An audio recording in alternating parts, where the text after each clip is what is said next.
Station শিলান্যাস অনুষ্ঠানে গড়হাজির এলাকার সাংসদ, শুরু রাজনৈতিক চর্চা। রাজ্যের বিভিন্ন প্রান্তের পাশাপাশি আজ অর্থাৎ সোমবার আসানসোল বার্নপুর স্টেশনের শিলান্যাস অনুষ্ঠান অনুষ্ঠিত হলো। প্রধানমন্ত্রী নরেন্দ্র মোদী ভার্চুয়ালি এই শিলান্যাস অনুষ্ঠানের শুভ সূচনা করেন। হাজির ছিলেন বিজেপির বহু নেতা নেত্রী সহ তৃণমূলের স্থানীয় কাউন্সিলর। যদিও সম্পূর্ণ অনুষ্ঠানে গড়হাজির ওই এলাকার বিধায়ক তথা বলিউড অভিনেতা শত্রুঘ্ন সিনহা।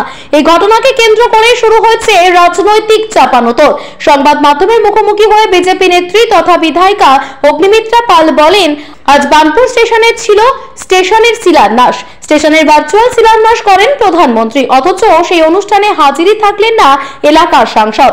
আসলে এরা কেউই সাধারণ মানুষের পাশে দাঁড়াতে জানে না, কেবলমাত্র ভোট আসলে মানুষের বাড়ি বাড়ি চলে আসে ভোট ভিক্ষা করতে।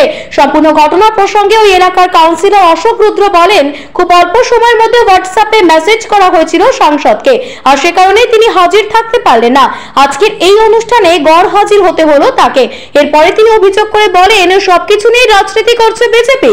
বার্নপুর স্টেশন রেলের এই শিলান্যাস সরকারি অনুষ্ঠানকে দলীয় অনুষ্ঠানে পরিণত করেছে বিজেপি। সম্পূর্ণ ঘটনাকে কেন্দ্র করে সরগরম আসানসোলের বার্নপুর রাজনৈতিক মহল। আজকে আমার প্রশ্ন রেলওয়ে আধিকারিকের কাছে, আমাদের যে সাংসদ শত্রুঘ্ন সিনহা মহাশয়কে আজকে দেখতে পাচ্ছি না কেন?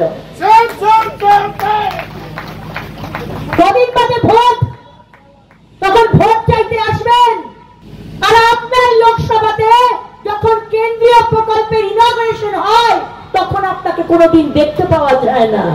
দেখতে পাওয়া যাওয়া হবে কি করে? সবিষয় তো রাজনীতি করা আমাদের মুখ্যমন্ত্রী শিখিয়েছেন। আমাদের যে মাননীয় সাংসদ, তার সাথে সকালেই আমি কথা বলেছি। অত্যন্ত শর্ট নোটিসে ওনাকে 23 তারিখ হোয়াটসঅ্যাপ একটা পাঠানো হয়েছে, কোনো কার্ডও দেওয়া হয়নি। তাও ডিআরএম আসানসোল যিনি, তার পিএর তরফ থেকে একটা হোয়াটসঅ্যাপ গেছে, মানে ফর্মালিটি, যাতে উনি না আসেন। এগুলো নিয়ে অযথা বিজেপি রাজনীতি করছে, সরকারি প্রোগ্রামকে দলীয় প্রোগ্রামে রূপান্তরিত করেছে।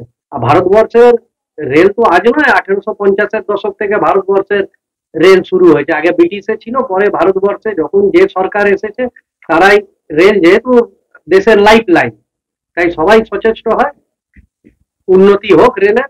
এখানেও হচ্ছে, ভালো কথা, কিন্তু অযথা এটা নিয়ে রাজনীতি করা হচ্ছে। এবং রেল এবং সেল, এদের দুজনকার যখনই কোনো প্রোগ্রাম হয় তখনই এই ধরনের রাজনীতি করে। আমরাও জনপ্রতিনিধি, আমাদেরকেও ডাকা হয় না।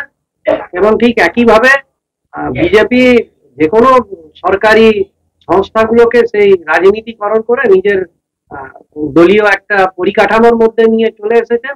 তাদের লোকজন, তাদের দলের প্রতিনিধিকেই তারা ডাকে।